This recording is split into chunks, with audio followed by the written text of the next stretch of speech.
There's a tattoo on this puppy's belly, and it matches a case I worked on 15 years ago. I wasn't even supposed to be working that Saturday. But when Dr. Marla called in sick and the clinic was short, I volunteered for the shift. I figured it'd be a quiet day. Vaccines, maybe a follow-up or two. What I didn't expect was to be staring down at a trembling, mud-covered puppy with something strange inked on its tiny stomach. The call came in at 10:43 a.m. A middle school janitor, Glenn, said a dog was hiding under the football field bleachers and wouldn't come out. I grabbed a leash, a towel, and a bag of liver treats before heading over. It was only 10 minutes away, and I figured it would be a quick pickup and return to cleaning exam rooms. I found the little guy wedged beneath the lowest row, curled up against the concrete and shaking. Someone had left a water bottle and an old jacket nearby, probably the kids from last night's game trying to coax him out. But the puppy wasn't budging. I got down on my stomach, wiggled halfway in, and finally managed to slip the towel around him. That's when I realized he was younger than I'd thought. No more than 6 or 7 weeks, floppy ears, tail tucked in fear. A mixed breed, maybe part lab, part beagle, covered in dirt, but otherwise no obvious injuries. He didn't cry, not even when I lifted him gently into my arms and wrapped him up. That silence told me more than any bark could have. Back at the clinic, I set him up in exam room 3 and gave him space to decompress. He didn't move much, just blinked those enormous eyes at me. Eventually, I brought in some warm food, and while he ate, I got a better look at him. That's when I noticed the faded blue marking just above his belly. At first, I thought it was a bruise or some smudge, but when I got the magnifying lens and better light, my stomach turned. It wasn't dirt. It was ink, and it wasn't a random scribble either. There were letters and numbers, arranged in a way that sent a shiver down my spine. MK90420. I stared at it for a long time. I'd seen markings like this before, but not on pets, not in this town, and certainly not since the summer of 2010, when I was still doing a rotation at the Federal Wildlife Diagnostics Lab in Atlanta. That summer, a team from the FBI brought in a series of animals tied to a trafficking case. They bore similar tattoos. Numbers, letters, markings that weren't for identification by breeders or shelters, but by people involved in something much darker. Human trafficking. And that particular tag format? It was linked to a group that, 15 years ago, had used dogs, puppies, to smuggle items and send coded messages. It was one of the most haunting cases I'd seen. I took a breath, snapped a photo of the tattoo, and excused myself to my office. I locked the door before making the call. FBI tip line. Yes, this is Dr. Jason Kemp from Wyndham Veterinary Clinic in Rockville. I need to speak with someone in relation to case file 119 MK9 from 2010. I think it's happening again. They transferred me quickly. By 1:30 p.m., a plain white government vehicle had pulled into our lot. A tall man in a dark green windbreaker stepped out. He introduced himself as Special Agent Tom Dwyer and asked to see the puppy. The moment he saw the marking, his eyes changed. "Where did you find him?" he asked. I told him everything. The call, the field, the condition he was in. I even showed him the time-stamped records from our clinic software and offered the footage from the lobby camera. "I don't think this is just a one-off," he said. "We've had chatter about resurgence, smaller towns, new tactics, but we didn't expect anything to surface this soon." I wanted to ask what exactly they thought the puppy had been involved in, but he wasn't ready to give me that. "Can we keep him here?" I asked. "He's terrified. He needs a calm place, somewhere familiar." Agent Dwyer paused, then nodded. "We'll have someone stationed nearby. Don't let anyone take him." "I won't." The rest of the day was a blur. I kept checking in on the little guy, now nicknamed Buddy. Every time I came into the room, his tail gave a tiny wag. It wasn't much, but it was something. He started eating more, even let me clean his fur and check for other signs of injury. When I looked in his eyes, I saw something else. A question, maybe. A need.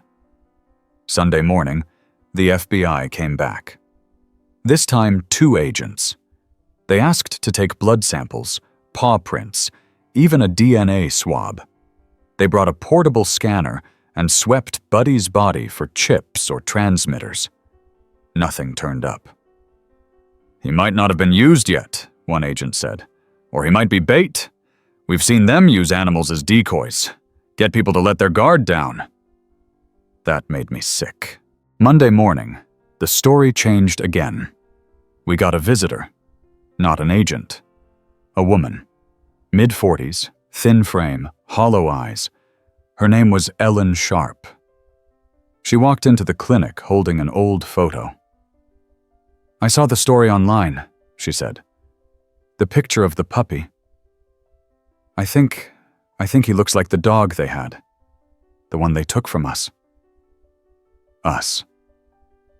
I led her to my office, let her sit, got her some water. She told me she and her husband had been part of the foster network in Nevada over a decade ago. That one spring, they'd taken in a pregnant dog who gave birth to 4 pups. They kept one, Max. "He was taken," she said, "by people who broke in. They didn't just take the dog, they took our foster kid. We'd been fighting the case ever since. The FBI told us the 2 were linked. And then, we never heard anything again. Until I saw the photo. I compared the picture she had with Buddy. The markings, the coat pattern. It wasn't exact, puppies change, but it was close. She gave me her number. I told her I'd contact the agents. That night I sat in exam room 3 and watched Buddy sleep. He'd curled into the blanket I left, twitching now and then in his dreams. I wanted to believe he was just a dog. A lost puppy who got scared and ran under the bleachers. But there was too much lining up. Too many things I couldn't explain. The marking. The silence. The timing. I didn't know yet what story this puppy carried. But I knew one thing with all certainty. We were just at the beginning. And Buddy wasn't the only one who needed rescuing. The clinic felt different after that weekend. Every door click, every phone ring, everything held a weight. Buddy, though, was beginning to find his rhythm. By Tuesday morning, he was trotting around the exam room with enough energy to knock over his water dish. I didn't even mind the mess. He had this way of looking up at me like he was making sure it was okay to be happy. But outside that little room, things weren't calm at all. The FBI had set up a small monitoring post in the parking lot across from the clinic. A white van sat parked beside a nondescript sedan, both staffed in rotating shifts by agents who rarely showed their badges unless someone asked. They told me it was precautionary. That word kept coming up. Precautionary. But when I'd asked if Buddy was safe here, they only said they were still assessing. I'd gotten used to the routine. Feed Buddy. Monitor his vitals. Give him time outside in the back fenced-in area. Sometimes I sat with him out there. He'd run a few laps, then flop against my leg, panting with those goofy eyes. It was hard to believe this was the same puppy that had been hiding in fear just days ago. But even as he grew stronger, something didn't sit right. Wednesday morning, Agent Dwyer returned. This time he brought a file folder and a second man named Agent Pierce, stocky, gray-haired, older, and clearly the senior of the 2. "We've got something," Dwyer said, tapping the folder. "Might help explain what you're dealing with." We went to my office. Buddy curled up in a dog bed beside my desk. He didn't seem to mind the visitors this time, though he kept one eye open. "This isn't the first time we've seen a dog with that tag pattern," Pierce said, flipping open the file. Inside were grainy photos from surveillance footage. Most were years old. Dogs, vans, shipping containers. A few showed diagrams, routes through states, maps with color-coded dots.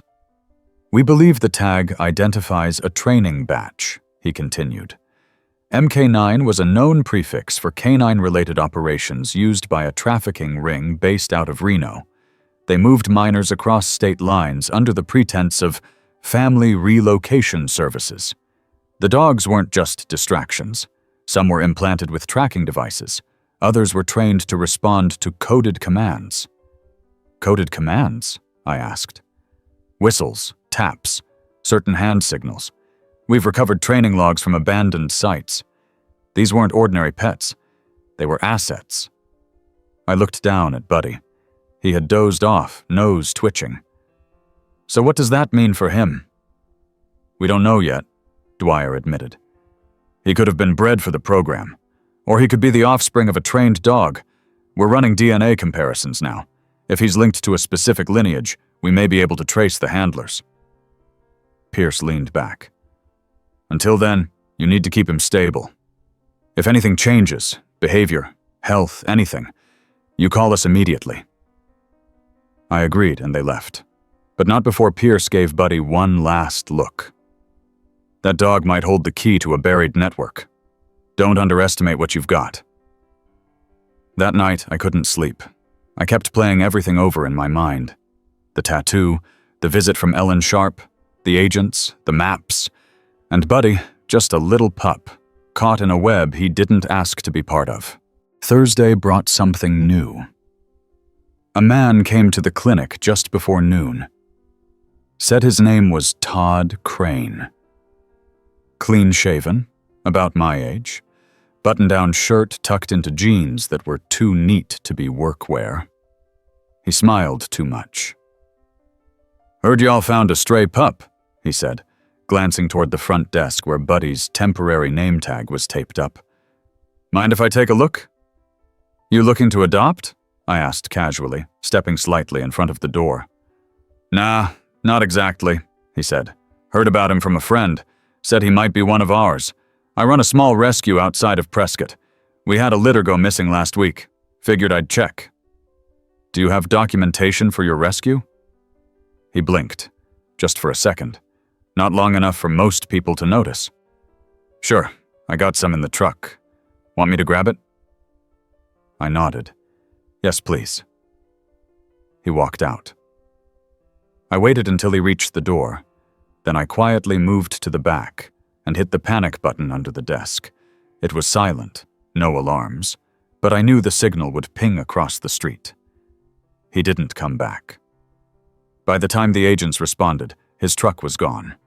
They reviewed our cameras, caught a partial plate, and widened the perimeter. Dwyer looked furious. "He's not on our watch list," he muttered. "But he's connected." I stayed late that night. I couldn't leave Buddy alone. I brought a sleeping bag, parked it beside his crate, and let him crawl in with me. He seemed to sense something had changed. Every few minutes, he'd look up and check if I was still there. I was. Friday morning, Agent Dwyer showed up with a laptop and a microphone. "We're trying something," he said. "We've got old audio files, recordings from the Ring's training archive. We want to see how Buddy responds." He set up the mic and speaker in the exam room. Buddy watched from his blanket as the first file played. It was a series of whistle patterns. High-low, high-high, then a sharp clap. Buddy lifted his head. The next sequence, 3 claps and a low whistle. Buddy stood up. By the time the third file played, a voice repeating MK9 report, Buddy had walked in a circle and sat. I stared. "That's not coincidence," I whispered. Dwyer nodded. "No, it's not." They ran 7 more sequences. In 5, Buddy responded with some form of movement. Once he pawed at the floor. Another time, he lay flat with his ears back. The agents documented everything.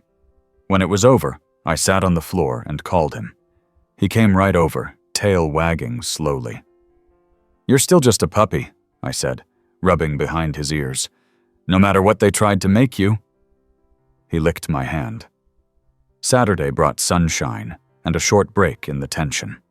For the first time in a week, I took Buddy to the local park early in the morning. I figured it would be empty. Just us, some space, and fresh air. But someone else had the same idea. An older man, maybe late 60s, wearing a camo vest and sunglasses, was seated on a bench near the duck pond. He didn't move much, just watched as Buddy and I circled the open field. I didn't think much of it until we passed by him on our third lap. He dropped something. A marble. Just a small glass marble, blue and green swirled. It rolled toward us and stopped near Buddy's paws. Buddy stared at it, then growled, low, deep, not playful, not curious. It was the first time I'd ever heard that sound from him. I stepped between him and the marble, scooped it up, and looked back. The bench was empty. I scanned the parking lot. No trace of him, no sound, just ducks quacking on the water. I slipped the marble into my pocket and walked Buddy back to the car. When I handed it to Agent Dwyer, he studied it under a small field microscope. Then he nodded slowly. "Fiber-lined," he said. "Could have been a tracker or a trigger. We'll test it. You did the right thing." I didn't sleep that night either. Sunday, Ellen Sharp came back. This time, she brought someone with her. A man in his early 20s, tall, with sandy brown hair and a backpack slung over one shoulder. He had a kind face, but his eyes told a story. His name was Jeremy. "He was the boy taken with Max," Ellen said quietly. 15 years ago. He was missing for almost 3 months before they found him in Utah. He hasn't talked about it much, but he asked to see the puppy. I brought Buddy into the consultation room. Jeremy sat on the floor and waited. No sudden movements, no loud noises. Buddy sniffed, circled, then, without warning, climbed into his lap. Jeremy closed his eyes. For a long time, no one said a word. Finally, Jeremy looked at me. He remembers me. I wasn't sure what to say. He was just a pup when they took us. He was supposed to be a gift for me. My birthday. They let me keep him for a few days. Then they separated us. But I remember that mark on his belly. I saw it just before they took him. I always hoped. His voice broke. Ellen reached over and touched his shoulder. "He came back to you," she said. I nodded. "Maybe now. We can figure out how to stop the rest." But in my gut, I knew. We were still only scratching the surface of what this little dog carried inside him. And the people who wanted him back weren't done yet. Buddy didn't want to leave Jeremy's side. After that first reunion, the little guy stuck to him like Velcro, curling up under his chair or following his steps with quiet loyalty. Jeremy came by every day after that, sometimes with Ellen, sometimes alone, and always just sat with him, not needing to say much. I didn't press. Whatever had happened all those years ago wasn't mine to pry into, and honestly, I didn't want to reopen wounds the young man hadn't asked me to touch. But watching him and Buddy together stirred something I couldn't explain. Like two pieces that had been ripped apart, and somehow, against all odds, found each other again. On Monday morning, the FBI asked for a meeting. Agent Dwyer and Agent Pierce returned, this time with 2 more agents I hadn't met before. They brought in equipment I didn't recognize and laid everything out across one of the exam tables while Buddy napped in his crate. "We're not here to take him," Dwyer reassured me immediately, as if sensing the knot forming in my chest. "But we need to test something new." "What kind of test?" I asked. Neurological response monitoring, said one of the new agents, a woman with sharp eyes and a firm voice. We have reason to believe that some dogs in the MK9 program were subjected to low-frequency conditioning. It wouldn't show up on standard scans, but we've developed a tool that can detect triggered neurological patterns. He's just a puppy, I said, more firmly than I intended. And we'll treat him with care, she said, softening just a little. But if this works, we might learn how far they've taken this technology. I agreed, but only if I could stay in the room. They fitted a lightweight headset around Buddy's head. Not invasive, just small sensors along his ears and temples.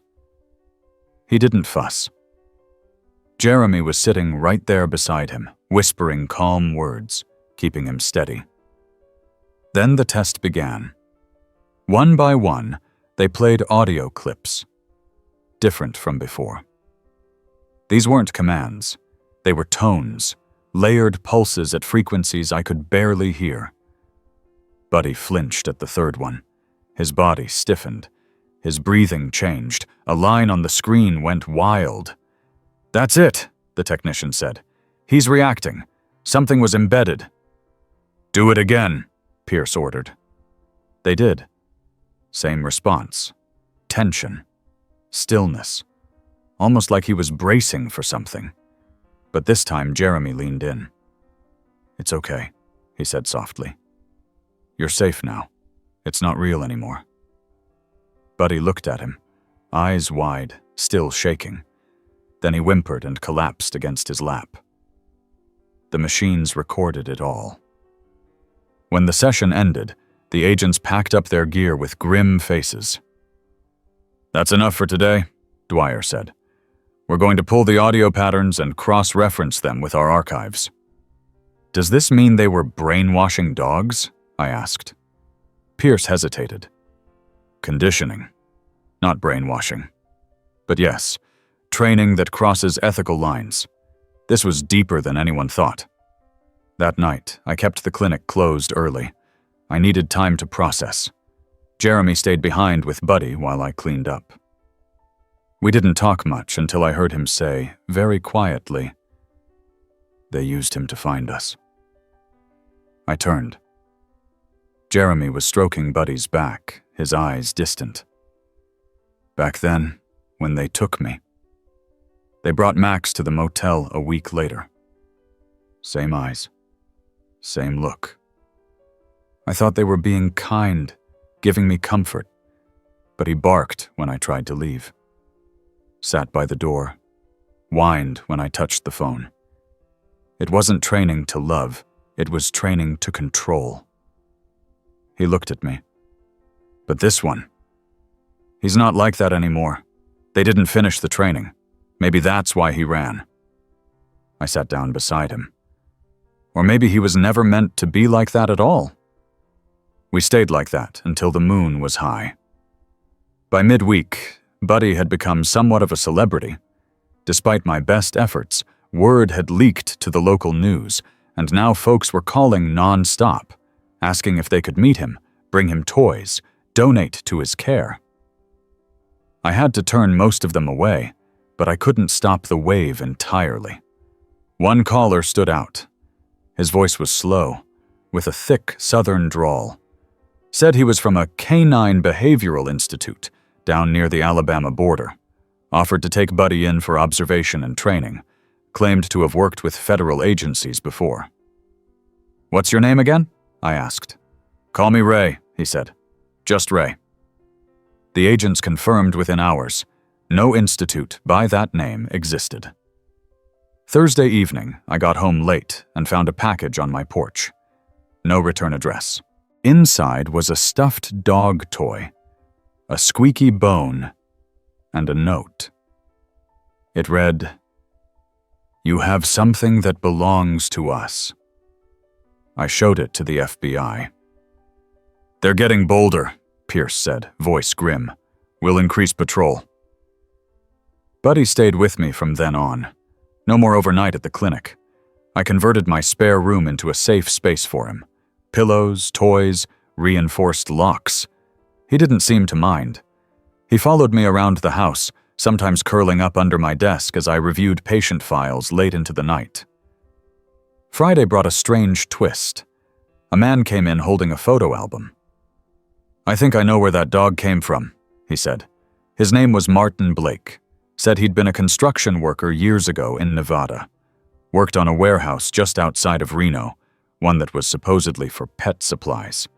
He didn't think much of it back then, but one day he saw a crate being moved. Inside were dogs, puppies, all with shaved bellies and markings. I told my supervisor. Next day I got fired. Never got paid for that last job either. Been holding on to this, in case someone ever came asking. He handed me the album. Inside were Polaroids. Grainy, time-stamped. Most showed cement trucks, drywall deliveries, building frames. But three were different. Blurry shots of crates, a metal tag on a kennel door, a man in dark sunglasses waving him off.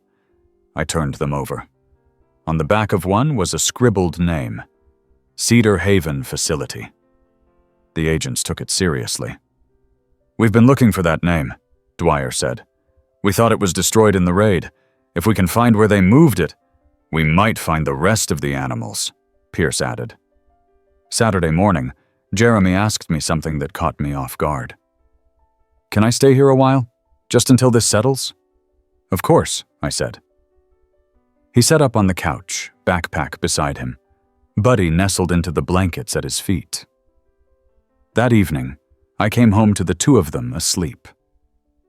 Buddy's head rested on Jeremy's chest, like they'd always been family. I stood there for a long time, just watching. Then my phone buzzed. A text from Dwyer.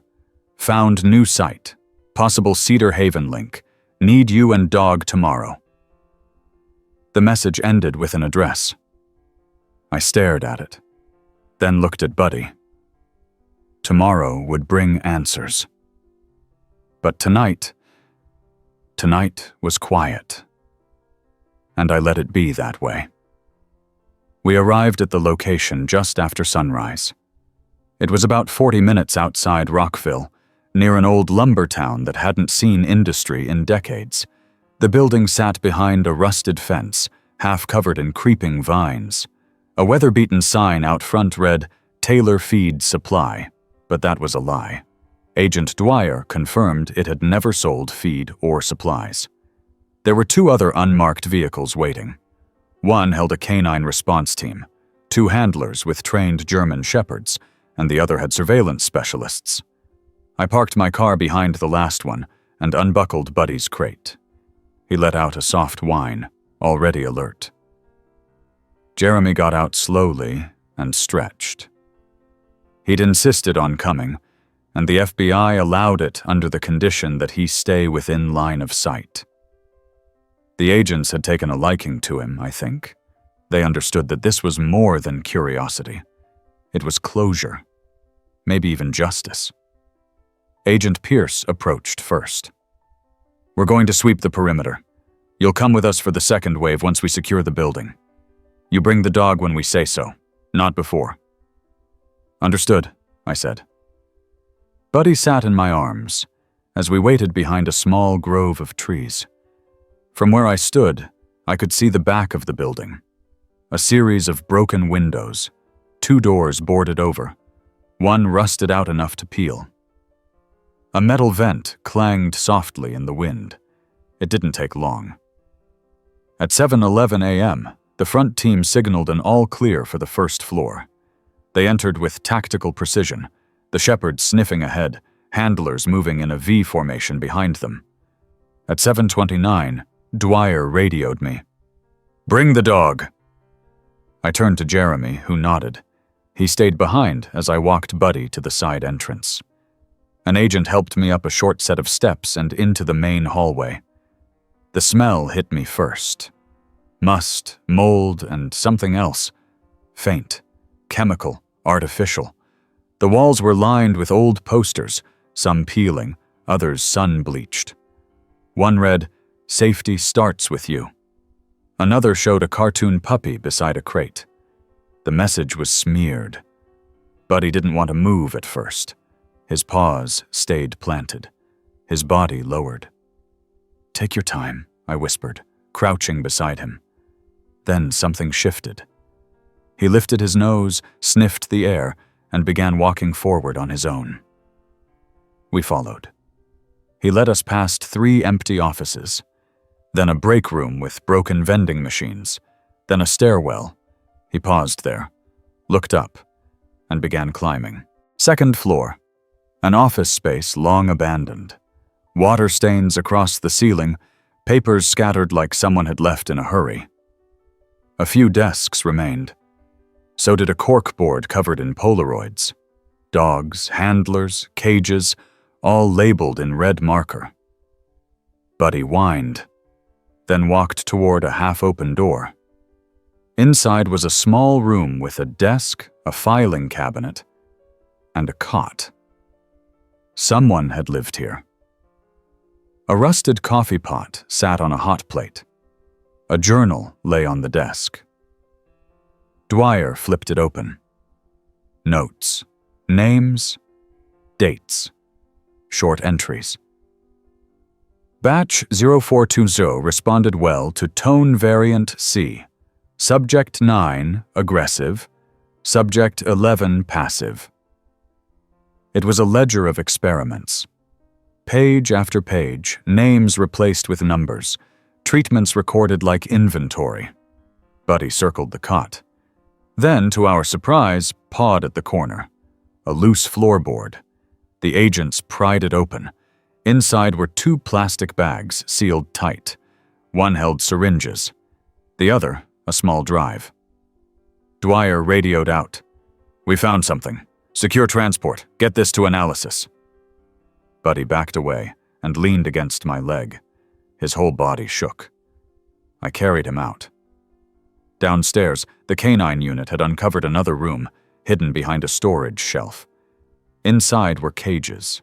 Not large ones. Just big enough for animals the size of a dog or a child. Most were empty, rusted. One still had a torn blanket and a collar hanging from a hook. I felt my stomach twist. Pierce came beside me. "They moved out fast, but they left enough." Jeremy was waiting outside. When he saw my face, he didn't ask. He just put a hand on Buddy's head and said, "You don't have to go back there again." Later that day, the FBI set up a mobile unit near the site. They asked me to help sort through some of the animal records they recovered. Descriptions of behavior, markings, even ink diagrams. Buddy's tag came up more than once. MK9, 0420. He had been part of the 9th batch of the April 2020 litter. The records confirmed the suspicions. These dogs were trained not just for obedience, but for recognition. Some were given scent triggers, others responded to smells of narcotics or specific chemicals. Buddy's file listed 2 key phrases: retrieve on signal, delay on scent. No one knew what that last part meant yet. The next day, I brought Buddy to the park again, the same one where the marble had been dropped. I didn't go alone. 2 agents came with me, sitting on benches and pretending to read newspapers. We avoided the pond this time and stuck to the grass. Then, while Buddy sniffed around a tree, he barked. Loud. Short. Then again. I turned to see a woman walking briskly along the path. Her eyes locked onto Buddy, and her hand twitched toward her coat. Before I could call out, one of the agents intercepted her. She froze, turned, and bolted. But she didn't get far. After they cuffed her, they found a remote control in her pocket. Small, black, with 2 buttons. "Signal triggers," Dwyer said. "They were testing him." Buddy hadn't reacted to the device. He'd barked before she could press it. He had resisted. Back at the clinic, Jeremy sat across from me with a folder he'd gotten from Ellen. Inside were court records, photos, and a typed page that chilled me. A lawsuit, dismissed in 2011, filed against a company called Biopath Research. "That's them," Jeremy said. "The group that funded Cedar Haven. They masked as an animal testing lab, claimed it was for pharmaceuticals, but witnesses said they never saw medication, just behavioral research. One employee said they had military clients. And this all got buried? The plaintiff disappeared 2 months later. Case closed. That night, I didn't sleep. I sat in the kitchen with Buddy at my feet and stared at the newspaper clippings Ellen had passed along.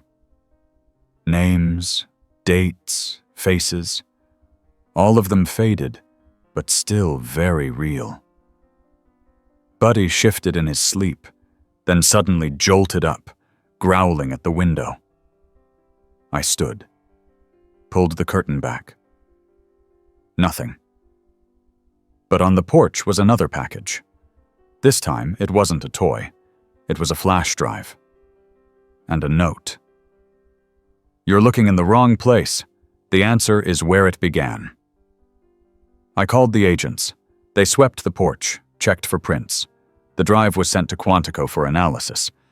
2 days later, they decrypted it. Inside were images, blueprints, old CCTV footage, notes, all from a different site, one not mentioned before. A house labeled Chamber Base Unit 3, located in Utah. The date stamp, April 20th, 2020. Jeremy's face went pale. "That's where they took me. That's where Max was last seen." Agent Pierce nodded grimly. "Then that's where we go next." And I knew, deep down, that whatever we found there wasn't just going to be part of Buddy's past. It would be the key to what came next. We left for Utah on a Wednesday. It wasn't a mission, not officially, not yet.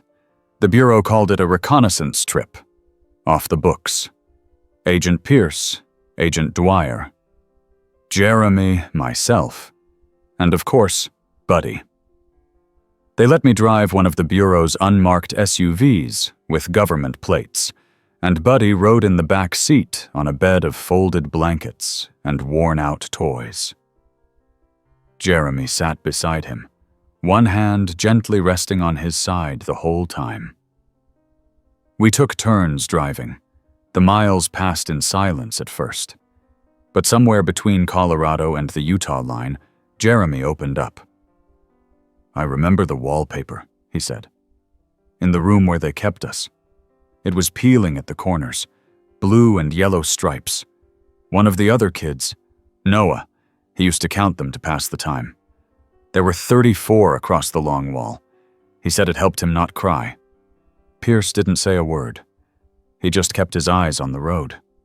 The house was still there. It sat at the end of a gravel road in the middle of a valley framed by desert hills. From a distance, it looked normal. A little weather-beaten, maybe, but not abandoned. 2 stories, a porch with peeling white paint, a tree stump in the front yard, surrounded by wildflowers that had grown unchecked. "No records of it being sold," Dwyer said. "Still listed as property of a dissolved development firm from 2008. We think they used shell companies." We didn't move in right away. We parked half a mile away and approached on foot, using binoculars to scout the area. No signs of life. No heat signatures. No cell signals. Dwyer tapped into a local tower to check for ghost pings, burner phones or hidden routers. Nothing came up. "We go in quiet," Pierce ordered. "No guns drawn unless necessary. Stay close." Buddy didn't bark. He didn't growl. But when we crossed onto the property line, his tail went low. Not tucked between his legs, but lowered, stiff, alert. His body told us more than words ever could. The front door creaked when we pushed it open. Inside, the air was stale, dust hanging like a curtain in the light. The living room was bare, no furniture, just a fan blade lying on the floor and a calendar on the wall from 2020. April. Circled in red ink, The 20th. Jeremy stepped in slowly, his hands shaking. Buddy moved beside him, nose low, sniffing the ground. They walked as a pair, like they'd done this before. Years apart, now returning as one. In the hallway, Buddy stopped. Scratched once at a door to the left. It opened to reveal a small office. Desk, shelves, boxes, and a single filing cabinet bolted into the wall. Dwyer stepped forward with his toolkit and worked the lock. It wasn't advanced. Within minutes, he'd popped it open. Inside were folders. Dozens. Each labeled with codes, dates, handwritten notes. He began reading aloud. MK9 Unit Evaluation. Batch 0420. Subject 11. Neutralization failed. Subject 12. Extraction successful. Pierce took over. Subject 9. Behavioral regression noted. Transferred to Nevada facility for reassessment. Jeremy's voice cracked. 9. That was Max. He pulled out a photo from one of the folders. It showed a puppy barely older than Buddy was now. Dark eyes, floppy ears, a tiny scar along his nose. The resemblance was eerie. They took him because he didn't fit the mold, Dwyer said.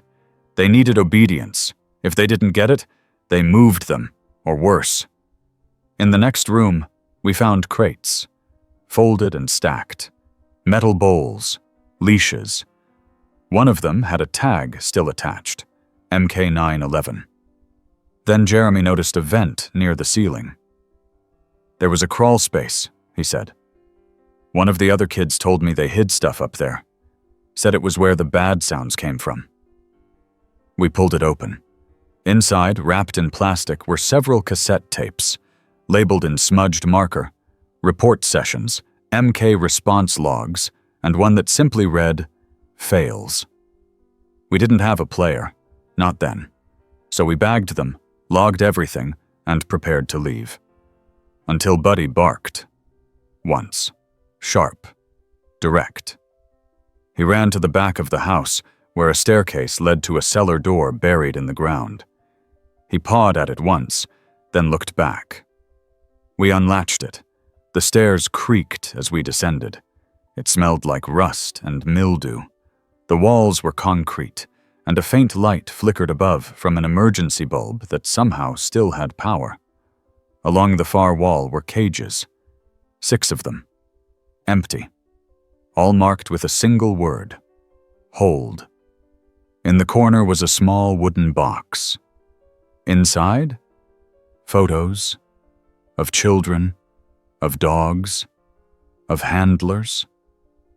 Some smiling. Some crying. One photo showed Jeremy, maybe 10 years old, asleep on a cot with a puppy curled beside him. Jeremy took it in his hands and sat on the steps, silent. When we returned to town, the bureau moved fast. They brought in a forensics team and sealed the house. The tapes were sent to a lab in D.C., and the files were copied for investigation. I thought they'd take Buddy away then, but they didn't. He's part of this now, Pierce said, and so are you. We returned to Rockville late Friday night. I dropped Jeremy off at the clinic where he'd left his things and drove Buddy home. He was tired, quieter than usual. I gave him some dinner, then sat beside him on the couch. His breathing slowed, but his eyes stayed on me. You were brave, I whispered. Braver than all of us. The next day, Agent Dwyer showed up at the clinic with a laptop. They cleaned the audio from the tapes, he said. You need to hear this. He clicked play. A male voice filled the room. Calm, measured, reading commands like an instructor. Subject 9, respond to sent variant B. Subject 9, delay on cue. Repeat, delay on cue. Then barking, high-pitched. Whining, then a door slamming. Failure noted. Another tape. This one had a child's voice. Scared. Quiet. Please, let me go. Please, just let me out. I want my dog. Then the instructor again. Only when you complete the task. Dwyer paused the recording. We believe this confirms the psychological conditioning. They use dogs to manipulate compliance, not just from animals, but from children. That's why Buddy's still reacting, I said. It's not just sounds, it's memories. Dwyer nodded. He's fighting it, though. Every day he's choosing something different. That's why he's valuable. Later that night, Jeremy and I sat out back with Buddy under the stars. We didn't talk about Utah. We didn't need to. But Jeremy did ask something else. Do you think dogs can forget?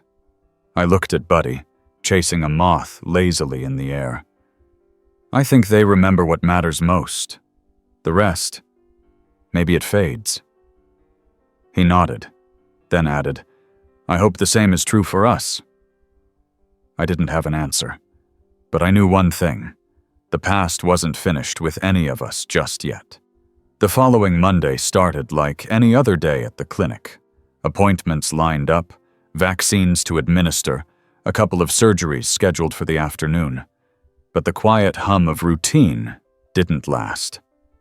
Not when something like this is looming in the background, not when you've got a puppy with a federal case tag living under your roof. Buddy came with me as usual. He had his corner set up behind the front desk, his toys, blanket, water bowl.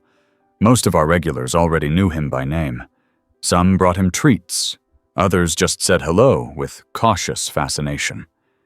But this morning, he seemed restless. He paced more than usual, barely touched his breakfast, and flinched at the sound of the doorbell. Jeremy arrived around 10. He looked exhausted. I asked if he'd slept. He didn't answer. Instead, he handed me a small, padded envelope. It came to my mom's house, addressed to me. No return. Inside was a flash drive and a printed photo. A group of children, maybe 10 or 12, lined up against a chain-link fence. Half smiled. The others didn't. In the front row stood a boy I recognized as Jeremy. Beside him, a dog. Max. But it wasn't the image that unsettled me. It was the watermark in the corner. Biopath Research. Internal Archive. They know I'm involved now, Jeremy said. They're watching her house. They want me scared. Before I could respond, the clinic's landline rang.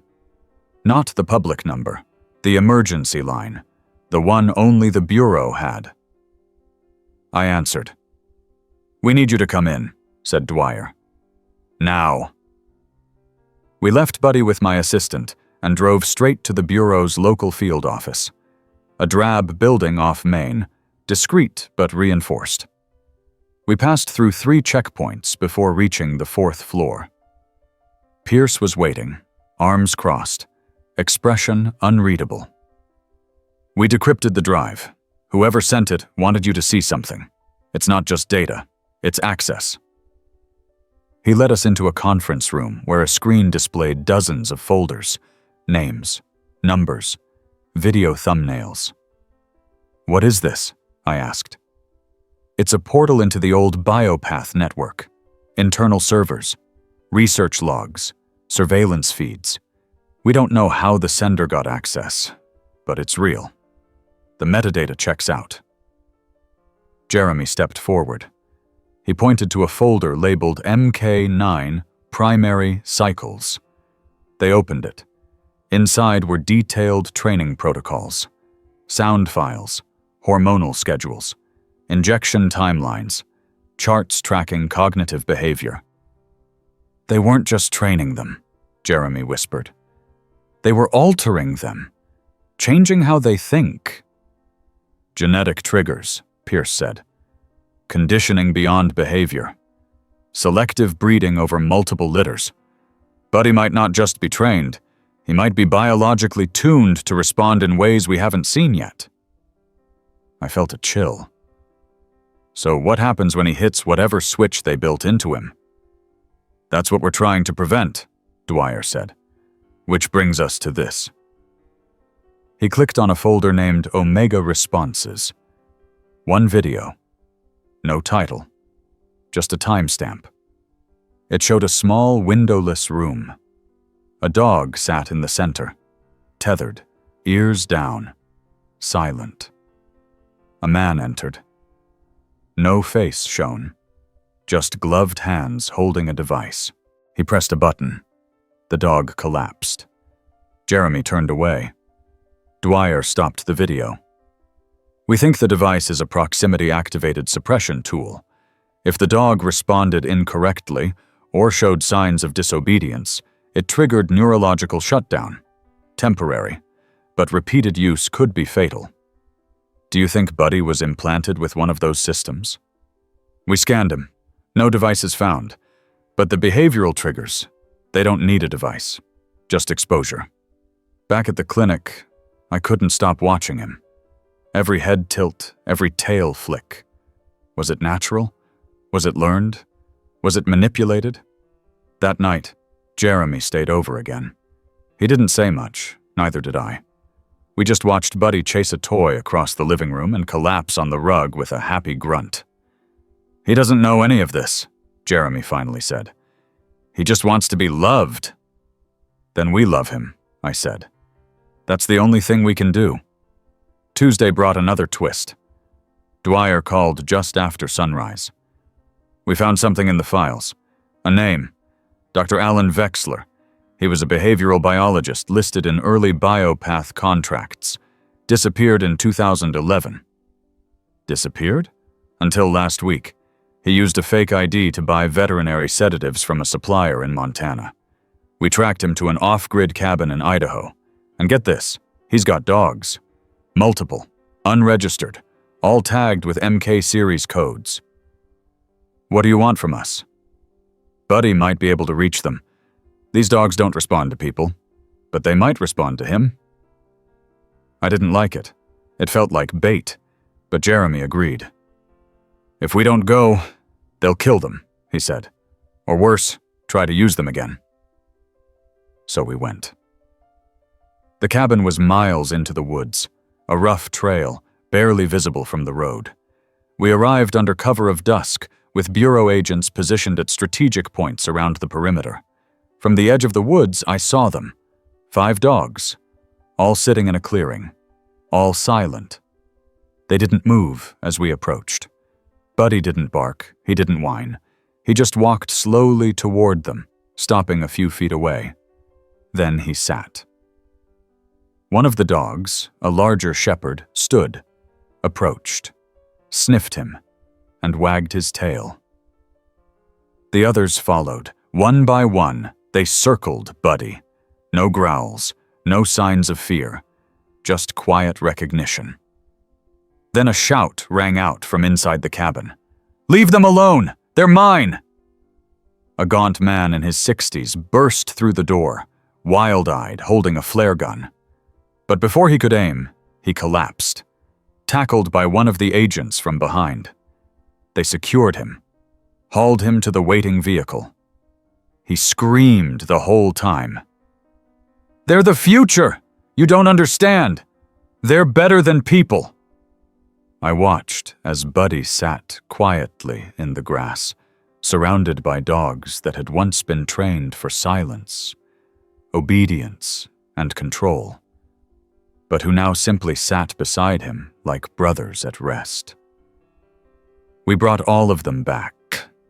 They were transported to a secured facility where rehabilitation specialists would begin working with them. Buddy stayed with me, always. Later that week, I received a letter. No stamp, no return address, just placed in the clinic's mailbox. Inside was a single line, "They're not done." And I believed it.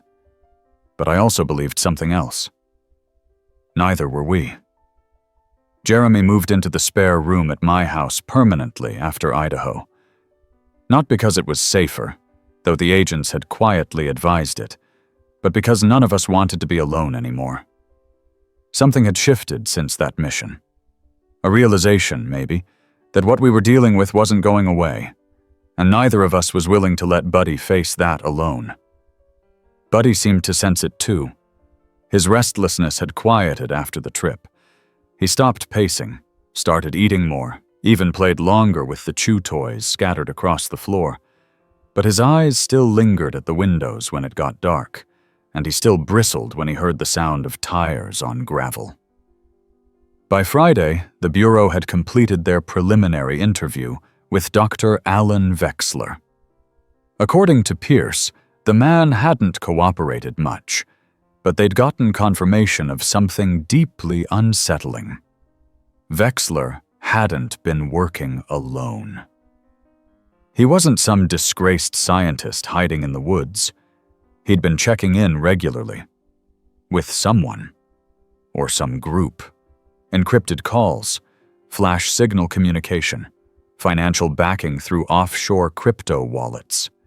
And most concerning of all, Vexler mentioned something called Stage Delta. No one at the Bureau knew what that meant. Not yet.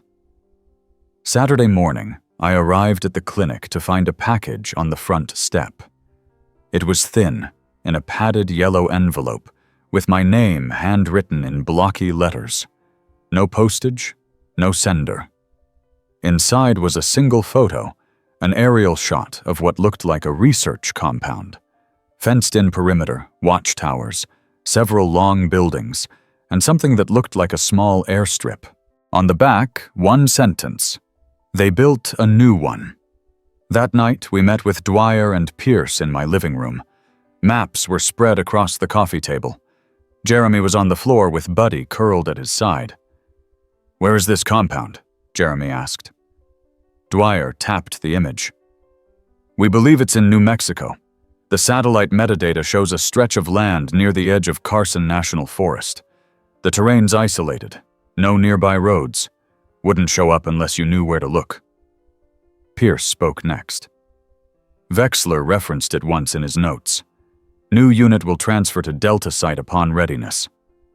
If this is that site, we need eyes on it, and fast."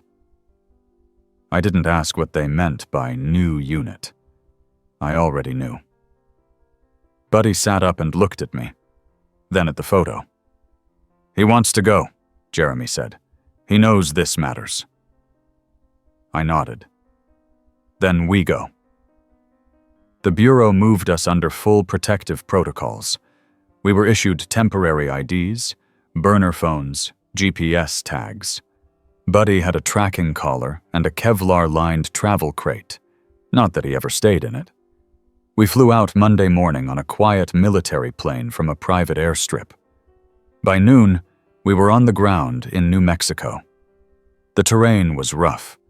Dry wind, red dirt, juniper shrubs stretching out for miles. The closest town was 45 minutes away and barely had a gas station.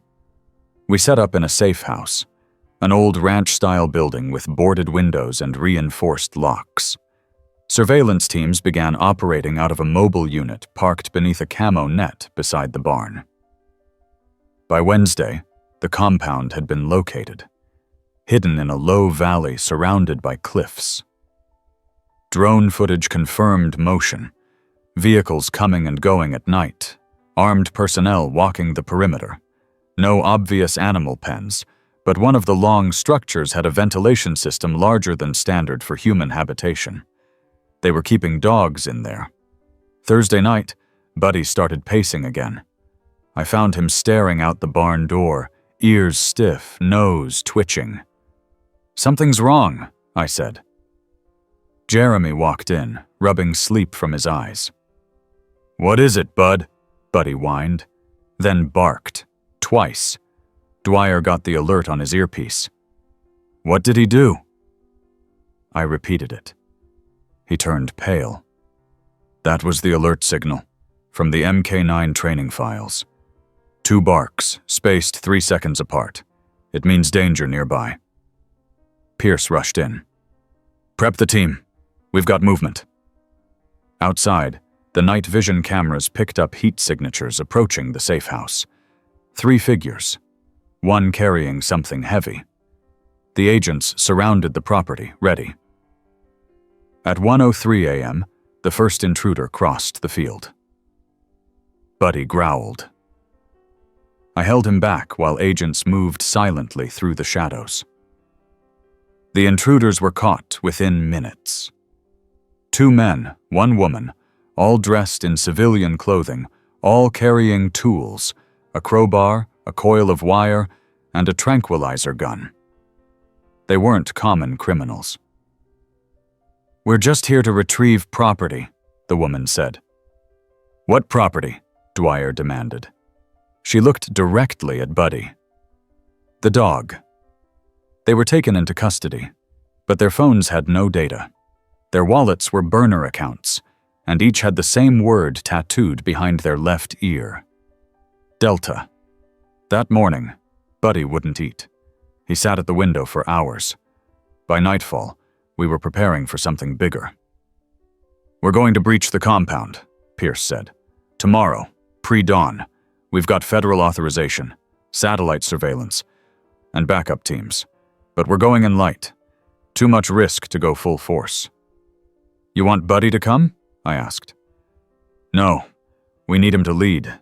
He's the only one who might be able to make contact with the dogs inside.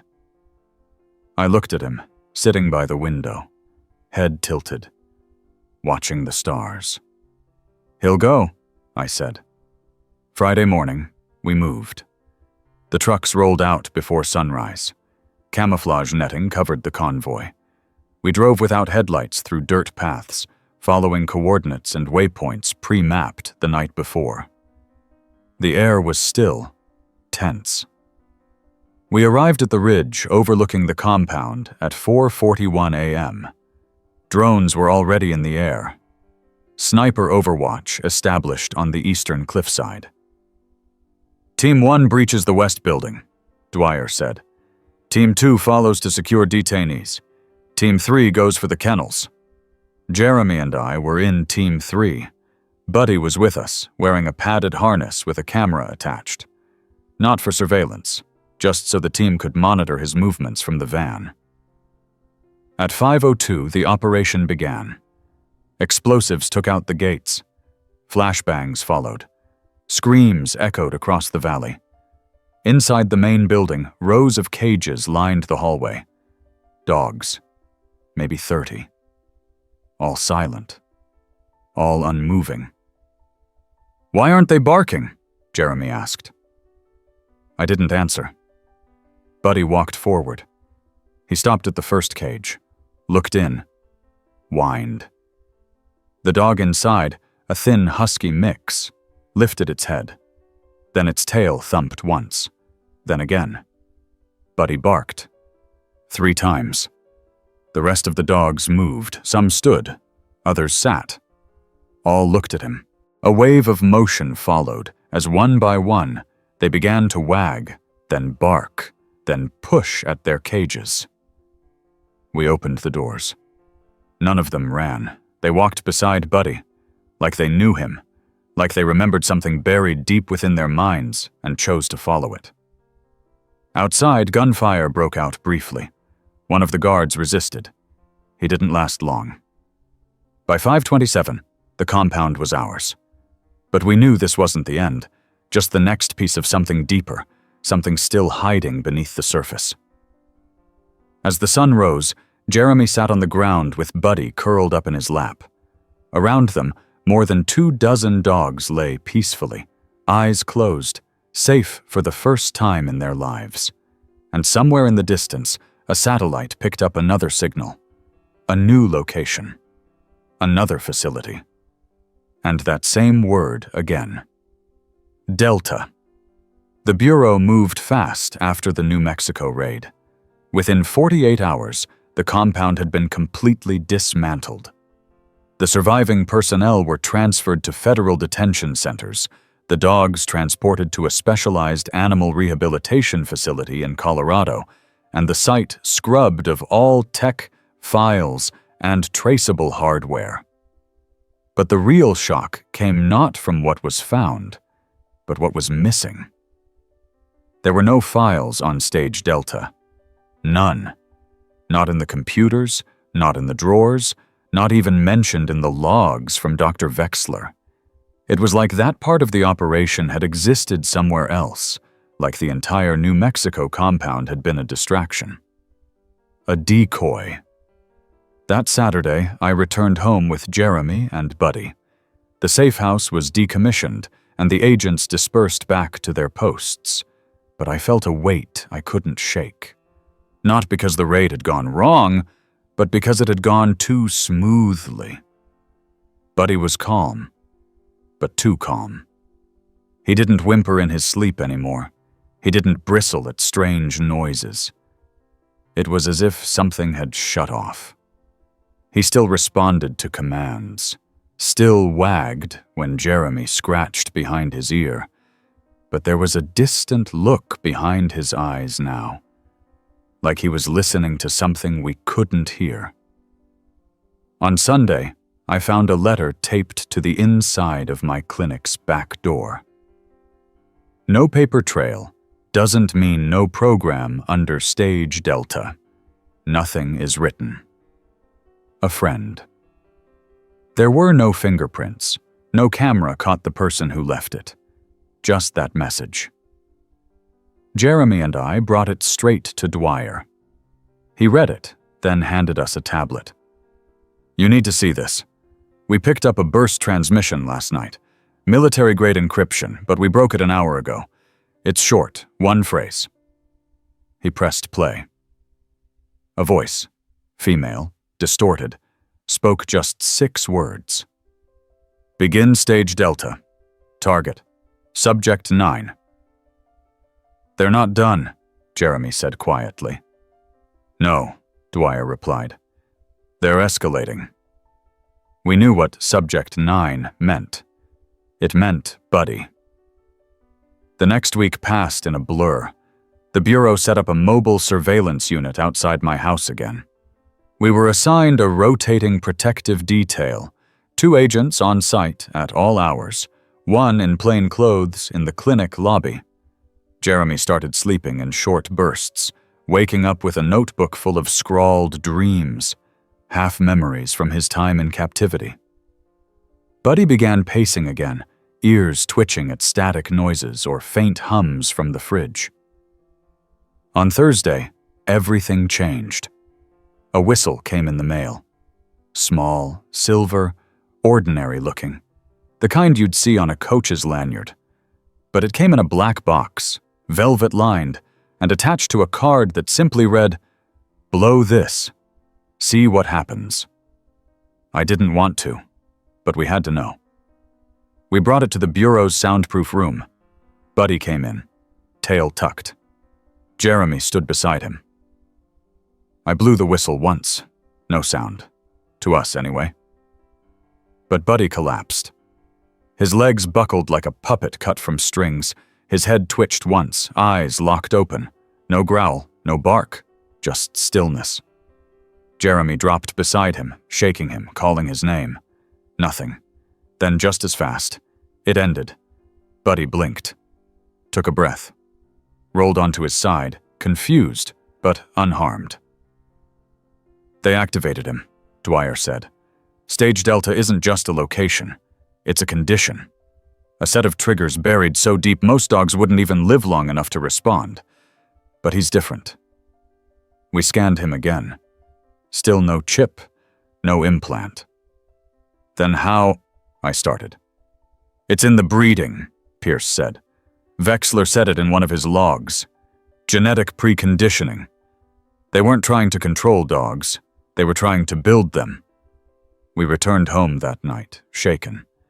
Buddy lay beside the couch, head on his paws, eyes never blinking, like he was afraid of what might happen next. Jeremy sat with him for hours, just stroking his fur, whispering, "You're not a weapon. You're my friend. You're safe now." And slowly, Buddy's tail thumped.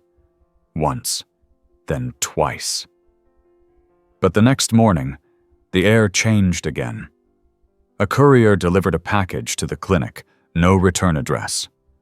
Inside, a laptop, already powered. One file on the desktop. A video. No title. I clicked play.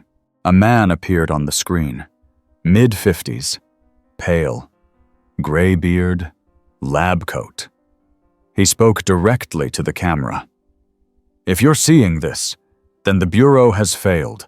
Stage Delta has already begun. You can't stop it, not without losing Subject 9. But you have a choice. Give him up. Bring him to the coordinates embedded in this video, or you will trigger Protocol Echelon. And none of you want that." The screen went black. Dwyer ran a full diagnostic. The coordinates led to an abandoned silo site in Wyoming. "Too exposed," Pierce said. "If we send a team, they'll know. And if we don't, they'll think we're calling their bluff." "We don't call it," Jeremy said. "We flip it." He pointed to the map. "They expect us to bring Buddy. Let's bring them something else." That night, the Bureau prepped a decoy operation. A dummy van, matching crate. One of the Delta dogs from the New Mexico raid, similar size and color to Buddy, was dressed in a harness identical to his. Meanwhile, Jeremy and I stayed underground with Buddy. Literally. We were placed in a former fallout shelter beneath a Bureau safe house in the Rockies. Concrete walls, no signal, one entrance. A guard posted at all times. The decoy van left at dawn. We watched via satellite. They made it halfway to Wyoming before the attack. 2 SUVs intercepted them on a forest road. A drone caught it all. Smoke bombs, EMP blasts, a tranquilizer rifle. The van was empty before they even checked. We had proof now. Full confirmation. Whoever was behind Delta, they were still operational, still organized, still ready to act. And they wanted Buddy. But Buddy, for once, was safe. Until 2 nights later. We were asleep when the power died. The lights went out at exactly 3:00 a.m. Backup generators failed within seconds. The agent stationed at the door was found unconscious. Non-lethal nerve agent. They got in, but when they opened the shelter door, we weren't inside. We'd moved an hour earlier. A tip from Ellen. She'd called from a payphone in another state. "They're coming tonight. Don't ask how I know. Just move." We were already gone by the time they breached. The next morning, the Bureau found a note taped to the agent's collar. "We only need him back once, and we never miss twice." I looked at Buddy, now curled up in a blanket beside Jeremy in the back seat of a Bureau sedan, racing toward another safe zone. "How long can we keep running?" I asked. Jeremy didn't answer, because he knew the truth. We couldn't run forever. We had to go on the offense, and end this. But we had to do it before Buddy's final trigger was pulled, before Stage Delta completed, before they turned him into what he was designed to be. Because we were running out of time, and we were the last ones left who still believed he was more than just a tool. He was family, and we weren't going to lose him. 3 days. That's how long we had to prepare before the final move. The Bureau called it Operation Resolve. For us, it was the end game. The only way to ensure Buddy's safety by dismantling the last remaining piece of the Delta network before they could activate whatever fail-safe they'd built into him. Because now, we understood. Stage Delta wasn't a place, it wasn't a protocol, it was a countdown. And we were almost out of time. Jeremy, Buddy, and I were flown to a remote logistics facility just outside Boulder, Colorado. It was fortified, surrounded by fencing, patrolled by Bureau operatives dressed like groundskeepers. Inside, they had maps, data projections, communications logs, all pointing to a final, hidden site. Montana. A decommissioned military base buried beneath the northern ridgeline of the Bitterroot Range. No power lines, no towers, satellite blind except for one 15-minute window at sunrise. It had been dormant for over 20 years, but the Bureau's tech team caught a heat spike last week, just enough to indicate someone had turned something on inside. Pierce stood in front of us, pointing to the blueprint with a laser. This was built in the 80s for chemical storage. It's 3 levels underground, steel reinforced, with a single elevator shaft as the main access. 1 emergency stairwell. We believe Delta Command has been using it as their final operational site for years. And Buddy's the key, Dwyer added. They've spent years trying to bring him in. Now we bring him to them. On our terms. Jeremy stepped forward. You're going to use him as bait. No, Pierce said. We're going to use their assumption that we would. They think we'll walk him through the front door, but we've got another way in. It was an old storm tunnel, built decades ago as an escape route. It ran 3 miles underground from the base to a water treatment plant. It had collapsed at one point, but a drone confirmed the rest was still navigable. You'll go in with Team 4, Pierce said to me. Jeremy, you stay in the command van with Buddy. He doesn't go in until we give the signal. Not a moment before. Jeremy bristled. And what if they detect us first? Pierce didn't answer, because we all knew what that meant. By dawn the next day, we were in position. The field around the mountain was quiet, fog rolling through the pines, the air heavy with anticipation. We wore unmarked gear, no insignias. Even the agents moved with an eerie kind of calm, like they understood what was at stake, but had already accepted the danger. We entered the storm tunnel at 5:13 a.m. The air was stale. Old. The walls were damp, the concrete flaking. We moved in silence, flashlights on low beam. Every footstep echoed like a warning. Team 4 led the way, 3 agents in front, me in the middle, 2 more behind. It took us 20 minutes to reach the final bend. Beyond that, the entrance to the lower level. The door was locked electronically. But Dwyer had a clone of the key card, intercepted from one of the intruders caught in New Mexico. The door opened with a hiss. Inside, silence. We entered slowly. The corridor was narrow, lit by dull fluorescence. No alarms, no guards, just empty space. It felt wrong. Then the hum started. Low, constant, mechanical. We followed it to the central chamber. There we found it. The real Stage Delta. Not a kennel, not a lab. A control room. Dozens of monitors. Servers stacked like towers. In the center, an operating table.